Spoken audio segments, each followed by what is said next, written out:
se situe dans la communication de la CENI, dans la communication de M. Nanga. M. Nanga a usé d'une communication, en journalisme on dit une communication lacunaire, une communication déficiente, dans la mesure où, au lieu de saisir certaines occasions qu'il lui donnait à pouvoir annoncer que la tenue des élections devenait de plus en plus incertaine à la date du 23, non, il a laissé passer cette occasion. Il a annoncé plutôt le contraire, que les élections auraient bel et bien lieu le 23. Alors que l'on savait, avec la brûlure des machines, vous l'avez dit, 8000 machines qu'on n'a pas vues physiquement, ça aurait pu constituer une occasion en or pour Nanga de dire que nous allons travailler pour que les élections aient lieu à la date annoncée. Nous allons travailler. Mais on saurait que dans sa communication, il y a quand même quelques réserves. Nanga n'a pas été modéré dans sa communication. On dit qu'il a même été arrogant. Il était arrogant, disons brutalement, impoli.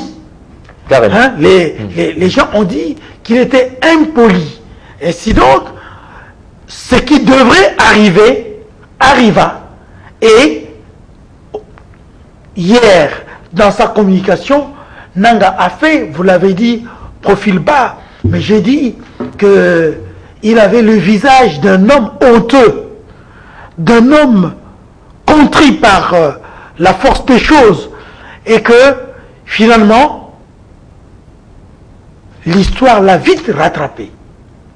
Puisque quand on prépare une échéance de grande envergure, il est toujours recommandé une certaine prudence. Ne soyez pas sûr à 100%, parce qu'on ne sait pas ce qui arrive. Par exemple, la fameuse brûlure de machine n'était pas prévue, mais c'est arrivé.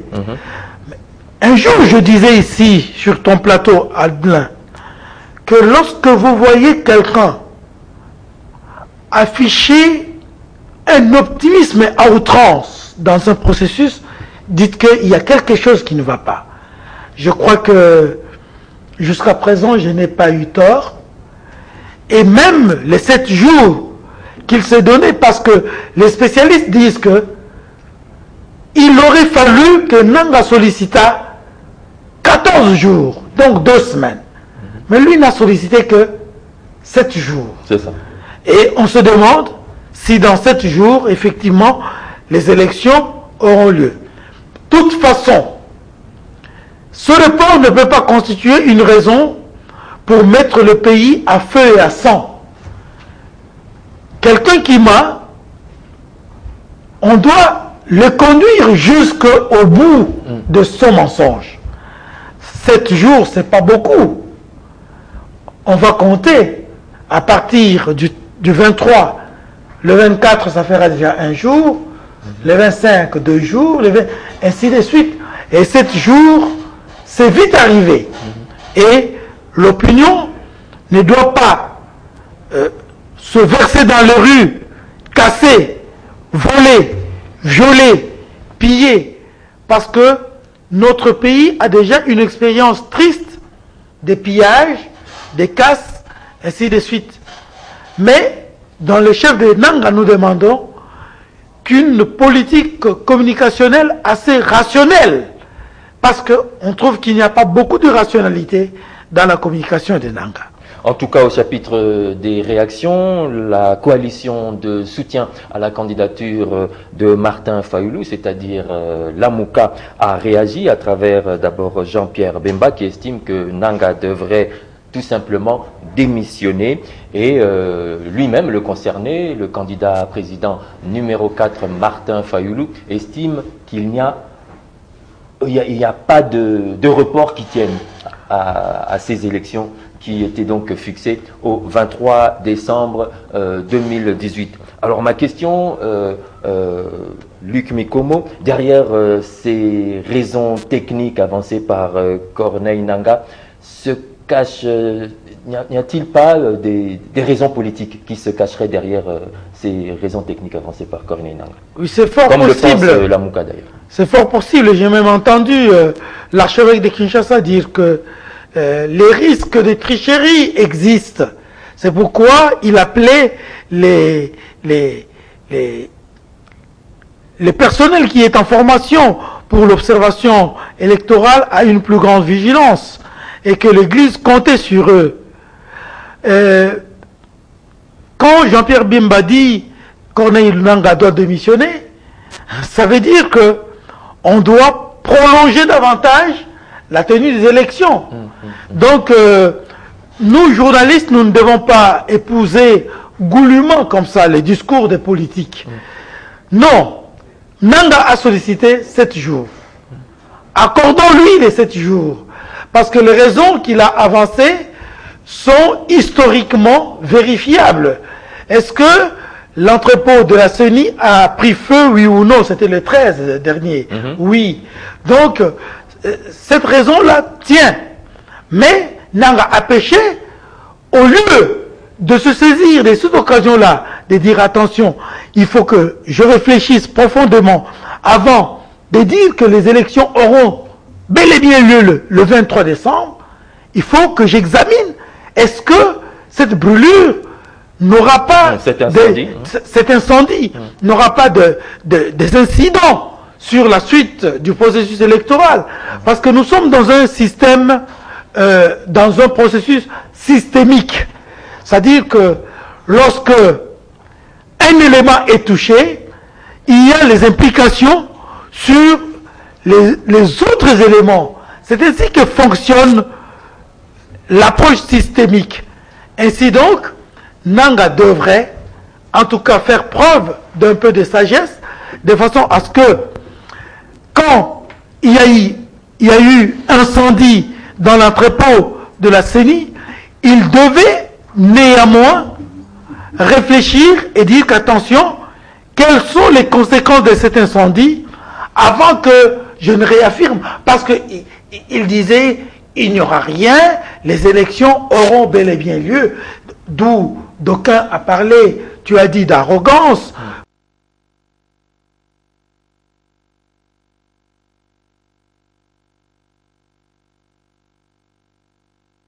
Qui aurait pris 8000 machines ne permettrait pas qu'en une semaine, les 8000 machines soient commandées à la Corée et arrivent à Kinshasa pour que les élections se tiennent normalement.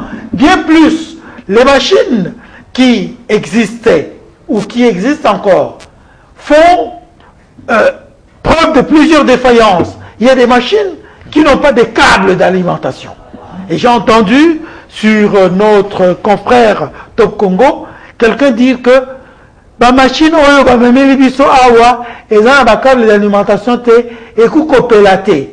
Donc conscient de tout cela, Nangaa devrait se dire attention, comme il y a eu incendie dans l'entrepôt de la CENI et que par ailleurs il y a d'autres problèmes, je vais en saisir l'opportunité pour résoudre les autres problèmes en attendant l'arrivée de 8000 machines, dit-il, incendiées dans le feu qui a eu à l'entrepôt de la CENI sur l'avenue du Haut Commandement.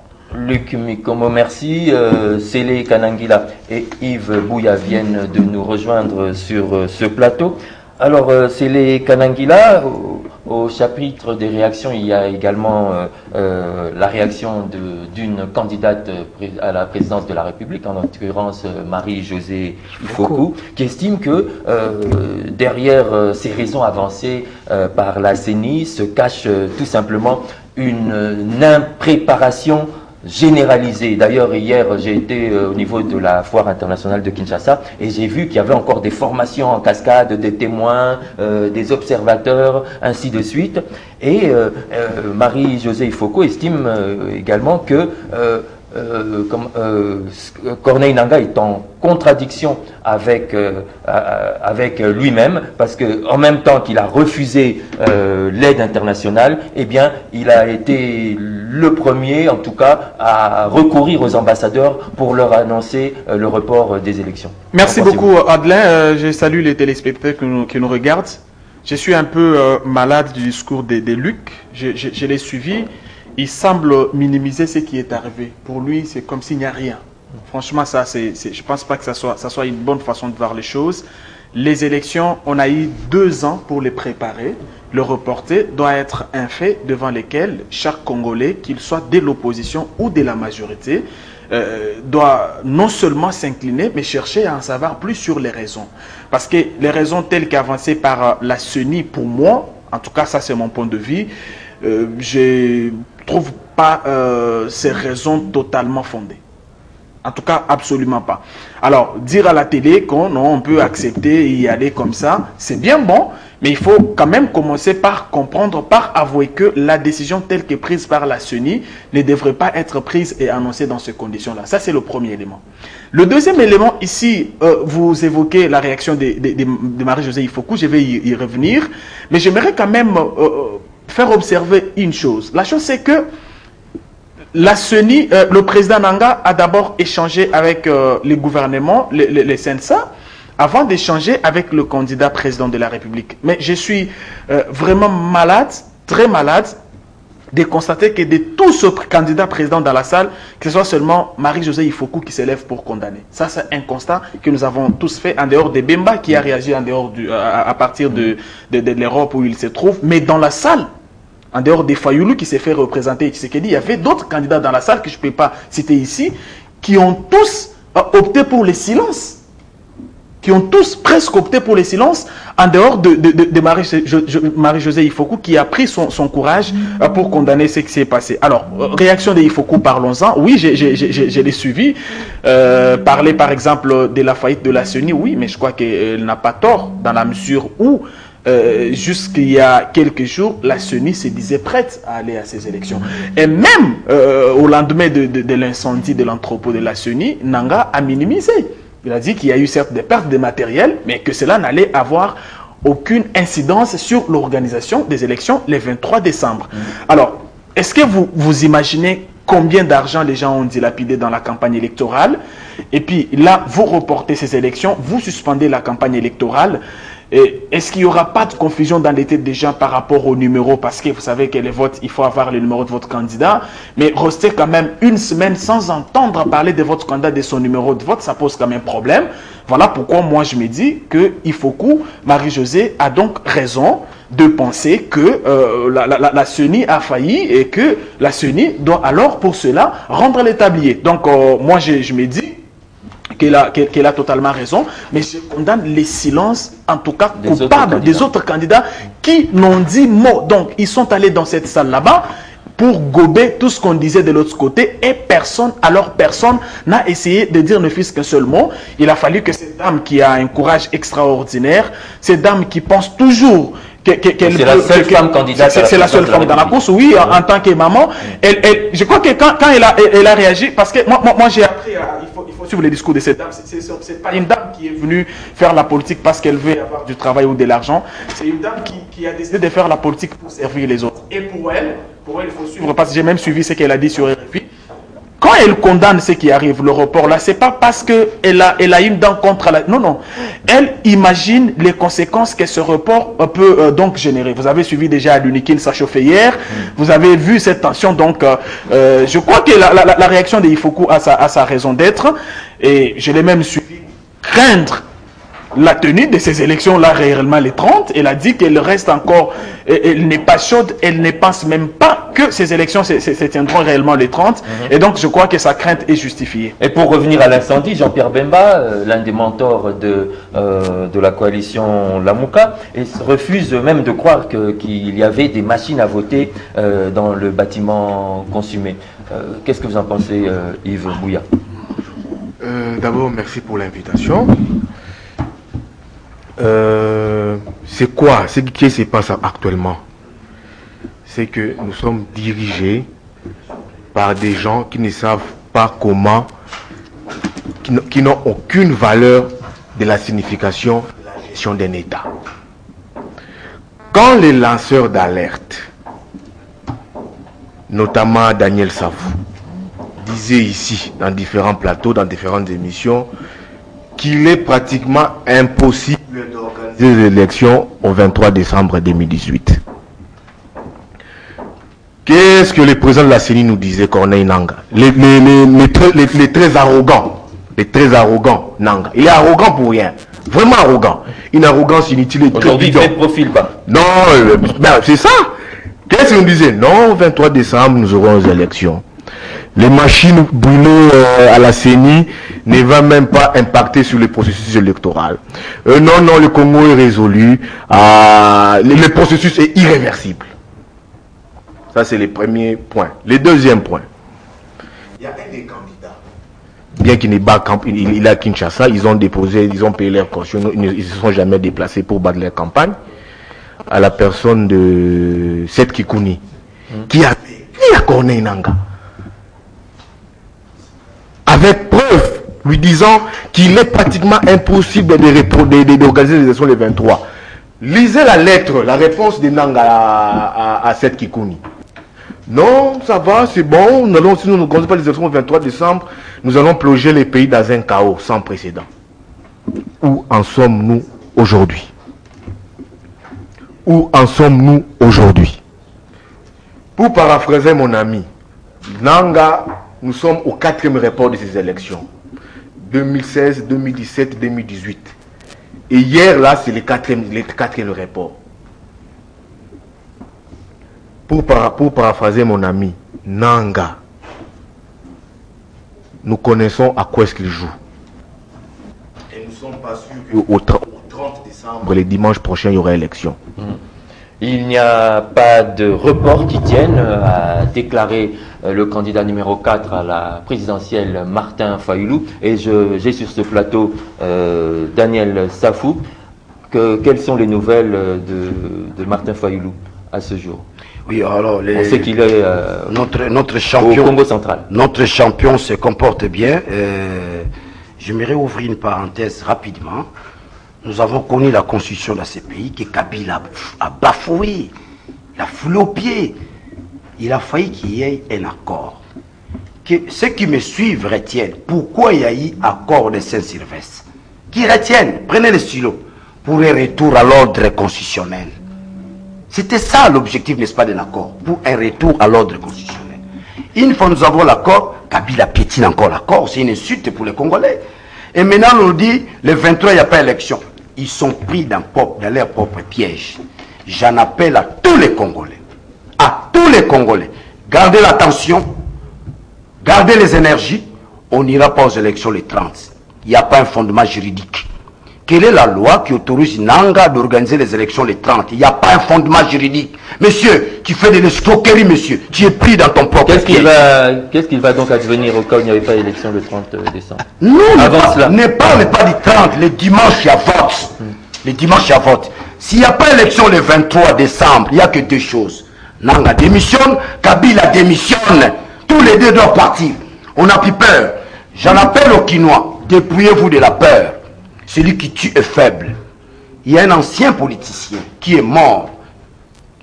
Ngulu Diaka disait Bafwa, Bafwa, Bachala, Bachala. Bafwa, Bafwa, Bachala. Qu'est-ce qui va se passer alors dimanche? Vous, les militants de la Mouka, vont dans les bureaux de vote? Qu'est-ce qui va se passer? J'en appelle à la résistance populaire. Nous allons résister face aux armes. Nous allons résister. Si les 80 millions se retrouvent dans la rue pour aller voter les dimanches, que représente Kabila par rapport à 80 millions? Que représente Nangaa par rapport à 80 millions? Que représente Kabila par rapport à 80 millions? Représente pourtant, les bureaux de vote ne sont pas encore mis en place. Monsieur, on l'a vu venir Daniel à l'entrée de l'AFDEL. On l'a vu venir. C'est le Congo qui l'a rendu riche aujourd'hui. Donc, Congolais, nous, ceci que Zali, Kobanga Bango Te, Kobanga Kimbuta Te, il n'a pas un mandat officiel. Tozandenge Mongana Kimbuta. Kimbuta za candidat na Tchangu, nga Daniel Saf na za candidat na Moamba. Tozandenge Moko. Nga na Lekeka Kesika, nga na Barofote, nga ye Barofote. C'est là où je suis supérieur à lui. Tu comprends un peu là? Tozandenge Mona Kimbuta. Et encore une autre dimension. Nous ne sommes pas des idiots. Tous avons ma cape, on a Bissoto respecte la loi, Bango va respecter la loi. Monsieur, si nous continuons comme ça, il arriverait un moment donné, nous aussi, nous n'allons plus respecter la loi. Prévenez que moi, je continue ma campagne. Nako continuer campagne, c'est le dernier jour de campagne. Chez moi, il n'y a pas de dernier jour. Je m'en fous de la loi. Bana Kinshasa va protéger Ngaï. Nako ça la campagne partout. Parce que les policiers vont intervenir, ils vont pas les policiers. Ça, je vous dis. Je vous dis, on en a marre. Non, il ne faut pas fermer la parole.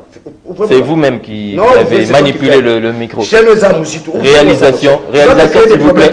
Réalisation, venez. Le micro pose problème. Ouvrez-moi le micro, mon cher. Merci. Apparemment, c'est ouvert. Voilà, je disais ceci. Nous devons nous dépouiller de la peur. Pourquoi vous fermez? Il y a un problème? Ouvrez-moi la chaîne. N'ayez pas peur. Daniel Safa, 47 arrestations. C'est bloqué là, ouvrez ça. Qu'est-ce qui se passe avec le micro de Daniel Safa? Il manipule mal. Je ne manipule pas, je ne l'ai pas touché. Parce que j'ai cité le nom de André Kimbuta, vous avez peur. Alors. Suivez-moi, n'ayez pas peur. Soyez calme. Compatriotes. Compatriotes. Merci, la patrie ou la mort. Merci Daniel. Alors Luc Mikomo, nous arrivons donc à la fin de la campagne électorale, en principe ce vendredi soir, une campagne électorale qui a quelque peu été émaillée de beaucoup d'incidents, notamment de beaucoup d'attaques, de beaucoup d'empêchements et d'interdictions à l'encontre du candidat numéro 4, en l'occurrence Martin Fayulu, dont le cortège a été attaqué déjà à Massimanimba, même sur le chemin vers Kinshasa pour aller à son meeting qui a été finalement annulé. Eh bien, il y a eu des barrages, on l'a lâché seulement aux alentours de 22 heures sous la pluie. 7 heures du temps dans la voiture. Vraiment. 7 heures. Comment on peut dire que malheureusement, on constate que les candidats n'avaient pas les mêmes chances dès le départ. Et ça, c'est ça qui est malheureux. Le micro est éteint. Le micro est éteint. Ça, c'est du maraboutage. Réalisation. C'est du maraboutage. Allez-y, allez-y. Au nom de Jésus, le micro fonctionne. On vous entend à la régie, là. Bon, ici, le micro est éteint. Je crois que vous feriez mieux de... On te donne ça. Allez-y, il s'agit de la patrie. Alors, je disais que ces incidents a été empêché dans sa liberté de mouvement à travers le pays. Oui, le tout entre dans l'ambiance de la campagne électorale. Mais toujours est-il que il y a certaines choses qu'on doit s'interdire de faire. Parce qu'en campagne, lorsqu'on attaque trop un candidat, on le victimise. Absolument. Mais cette victimisation fait naître un sentiment de compassion dans le chef de votant. On risque, je dis bien, on risque de le rendre plus populaire qu'il ne l'est en lui-même. En fait, je disais tout à l'heure que Martin Fayulu, c'est un candidat qui n'était pas attendu, mais il a atteint un niveau tel que, personnellement, je me suis demandé, que s'est-il passé pour qu'il soit ainsi célèbre? Finalement, on a compris que Martin Fayulu, beaucoup de gens se sont attaqués à lui. En s'attaquant à lui, on l'a rendu plus célèbre. Alors, dans le cadre de cette émission, Adelin, j'allais dire, vous nous mettez sur un même plateau que notre confrère, ex-confrère. Bon, il fut... Bon, les journalistes, il le reste toute la vie. Il est journaliste. Il est là en tant que... Bientôt, il ne va plus être pratiquant. Donc, le registre de son discours est en train de heurter un peu notre discours. Parce que nous restons journalistes, mais lui, il est journaliste candidat. Alors, en tant que candidat, il doit avoir une coloration du discours qui fasse que ses futurs électeurs puissent élire pour lui. Nous restons journalistes. Non, donc, un instant, vous allez parler. Je suis dans la résistance. Toi, tu dois être dans la résistance. Vous allez parler. Donc, le pays n'existe plus. Le pays est dans une chaotique inacceptable. C'est lui qui parle. En fait, c'est l'affaire de tout le monde, pas seulement des C'est journalistes. lui Ça qui a fout. la parole. L'émission s'appelle Nice Press. C'est ça. Et je crois que l'émission invite les journalistes. Et les journalistes ne sont pas pour un côté et contre l'autre. Les journalistes, comme je dis, ne sont pas l'église au milieu du village, mais ils sont du côté de la vérité. Point barre. Et moi, je suis du côté de la vérité. Alors, donc, quand vous nous mélangez avec des confrères qui sont candidats, vous édulcorez notre discours et vous faites en sorte qu'il y ait un peu mélange de genres. Parce que lui, il est, en tant que politique, et journaliste. Mais nous restons journalistes. Là, ça pose problème. Excusez, pardon, il a cité mon nom. Oui. Moi, je crois qu'à l'heure actuelle, ça ne nécessite pas seulement la presse. Je vous fais un cas. Le problème que nous avons dans ce pays, c'est la presse. Nous avons une mauvaise presse. Vous savez qu'il n'y a pas eu incendie. C'est du mensonge. On a menti qu'il y a eu incendie. Moi, je suis descendu sur place. Il n'y a pas eu incendie. En tout cas, c'est ce que qu'est-ce pense que notre presse a Jean-Pierre fait Bemba. là-dessus? Il n'y a pas eu Il refuse de incendie. croire qu'il y a eu incendie. C'est du mensonge. Il n'y a pas eu Mais ce incendie. qui est vrai, c'est qu'il n'y a toujours pas eu de plainte. Ils ont voulu. Il n'y a pas eu de plainte. Non, non, ça ne sert à rien. Nous allons déposer la plainte avec quelle justice? Avec quelle justice? Une justice corrompue, une justice qui est gérée dans la poche d'un individu, une justice qui répond aux exigences de Kingakati. Nous n'avons pas une justice. C'est pourquoi nous nous disons, nous devons arriver à inventer notre avenir, où nous aurons une justice équilibrée, une justice digne. Je voulais ici souligner un aspect important. Fayoulou, aujourd'hui, est tenté de parachever l'œuvre, n'est-ce pas, des pères de l'indépendance, qu'on se le dise. Fayoulou, aujourd'hui, l'œuvre des pères de l'indépendance, c'est quoi? C'est la cohésion nationale. Fayoulou a convaincu l'Est du pays, Fayoulou a convaincu l'Ouest du pays. Dans les mensonges de ces gens de Kingakati, ils nous racontaient toujours l'Est du pays, c'est pour Kabila, qu'on allait voter à Kabila Minga. Mais il y a une dimension sociologique. Lorsque vous avez Kisangani, c'est ça. Tout futur président de la République, Kisangani, pratiquement, c'est un repère. Il risque de se partager des voix. J'ai dit c'est un repère. Le fait que Fayoulou a emballé Kisangani, le pouvoir est mal à l'aise, il s'est dit déjà, c'est celui-là le futur président de la République.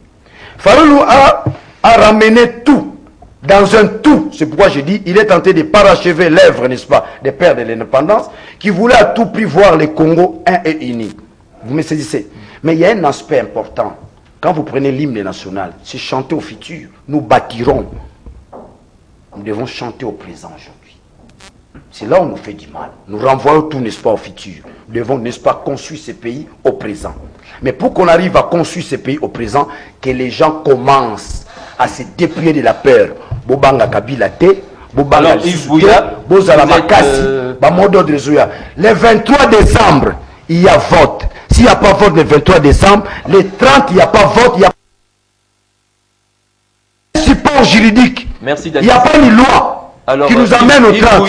On les a loués en le candidat numéro 4, Martin Fayoulou, hier avant son départ pour le Congo central. Dans quel état Non. Hier, après mon émission d'ici, j'ai rencontré les présidents, les candidats communs, s'il faut le dire, les candidats communs de l'opposition, Martin Fayoulou. Les champions. Et avec l'ex-premier Adolphe Mouzitou, ils m'ont donné un message de dire aux Congolais. Martin m'a dit de dire aux Congolais, Yves, dis aux Congolais, dis aux Quinois que je ne vais pas baisser les bras jusqu'au sacrifice suprême. C'est ça que le candidat commun de l'opposition m'a dit. Il a même dit au premier Mouzito, est-ce que Yves peut me faire passer ces messages-là? J'ai dit oui, je les ferai, j'ai volontiers présent, je les ferai. Donc aujourd'hui, son combat, vous comprenez que c'est un combat qui ne se suit pas au niveau de la base, comme le disent certains. Oh non, biso base et lobby, base et gangui. Non. Martin Fayoulou, président de l'ECD, coordonnateur de la dynamique, candidat commun de l'opposition, aujourd'hui au-dessus de tout. Aujourd'hui, c'est le Congo qui le préoccupe. C'est plus un candidat de la base, c'est un Congolais, c'est un candidat qui appartient aux Congolais. Donc c'était ça le message que j'allais passer du candidat commun. Alors pour paraphraser Daniel, vous parlez des élections, du processus électoral. Hier, je l'avais dit ici, je les renouvelle. Kabila, dès le début, avait biaisé les processus électoraux sur tous les plans. Nous avons un président, nous avons un système qui a régné pendant 17 ans, 20 ans, qui refuse aujourd'hui de lâcher du lest. Il veut se maintenir. Tout ce que nous voyons ici, nous savons dans quel contexte Kabila a nommé Chadari, c'est suite aux pressions internes et externes. Aujourd'hui, maintenant, il est là, il tente sur tous les tableaux de bord. Comment se maintenir? Comment se maintenir? Mais c'est déjà un combat d'arrière-garde. C'est un combat d'arrière-garde pour Kabila, c'est un combat d'arrière-garde pour son système. Daniel Sok vient de le dire ici. Et ça, c'est le 4e report des élections. 2016, 2017, 2018, on report d'hier, d'une semaine. Nous n'avons aucune garantie. Comme l'a dit, aucune base juridique. Il n'y en a pas. Maintenant, si on arrive au 23, il n'y a pas d'élection, même l'accord de la Saint-Sylvestre tombe caduc. Tombe complètement caduc. Là, le pays sera dirigé par les émotions. Les pays, on ne sait pas où ira ces pays. Alors, j'avais dit ici, toujours dans cette mission, s'il n'y a pas élection les 23 décembre, Kabila et Nanga apporteront toutes les responsabilités. Merci. Ils vont démissionner. Donc la pression ne fait que monter sur le président de la CENI, Corneille Nangaa. Partagez-vous cet avis D'abord deux observations. La première, oui, d'abord je souhaite bonne chance à Daniel, ça fait longtemps que je l'ai vu. Merci, confrère. Très bonne chance. Alors, deux observations. La première, c'est que je réalise qu'il y a des déclarations non journalistiques sur le plateau. Oui, je comprends, c'est la campagne électorale. Et peut-être pour corriger ce que mon ami de gauche a dit, Martin Fayoulou, il est candidat de la Mouka. Il n'est pas candidat de l'opposition. Il est candidat de la Mouka. Candidat commun de l'opposition. S'il vous plaît. Candidat commun de l'opposition. Je crois que c'est mon temps de parole, s'il vous plaît. Alors, je disais que... Lui, des fois, tu tu ne connais pas. Il travaille dans un cabinet ministériel. C'est des mauvais gènes. Il n'est pas Chibala. S'il vous plaît, celui qui a la parole. Il n'est pas Chibala. S'il vous plaît. Respectons la liberté de chacun. Est-ce que j'ai la parole? C'est lui qui a la parole. Il est dans un cabinet ministériel. Je voulais dire ceci. Je voulais dire que Fayoulou, Martin est candidat de la Mouka et non de toute l'opposition, parce qu'au sein de l'opposition, il y a une vingtaine de candidats. Ça, on doit l'avouer. Il y a un autre candidat qui cache... Non, s'il vous plaît. Citez le nom de ces candidats de l'opposition. Citez le nom. On sait qu'il n'y a que Fini les mensonges. Citez le nom de ces candidats-là. Qui battent campagne sur terrain. C'est les Kanangui. Il n'y a que 3 candidats qui battent campagne sur terrain. Il n'y a que 3 candidats qui vont à la rencontre. Citez le nom de ces candidats de l'opposition. Citez le nom. La campagne électorale n'est pas que c'est qui se Allez-y. électorale, ce n'est pas seulement les contacts directs, même si les contacts directs font partie de la campagne électorale. Il y a des gens ailleurs, aux États-Unis et dans d'autres pays, qui ont eu à se faire élire seulement parce qu'ils ont décidé de battre campagne par voie démocratique. Pas le Congo, quel État? Termine. Moi, j'aimerais dire, ne pensez pas que quand les gens descendent sur le terrain, ils ont plus la chance de se faire élire que les autres. Ça, c'est vraiment une mauvaise façon de les autres. Alors, j'en viens pour dire ceci. Donc, ce qui s'est passé à la CENI, le report, je l'ai condamné. Ici, je ne parle pas en tant qu'opposant, en tant que la Mouka. C'est pour ça. Qui est FCC? Qui est dans un cabinet ministériel? Le pouvoir. Il a la liberté de choisir le pouvoir. Il est le Kingakati. Nous sommes obligés de mettre un terme à ce magazine. Mesdames et messieurs, merci à Yves. Qui est FCC? Merci à Télé.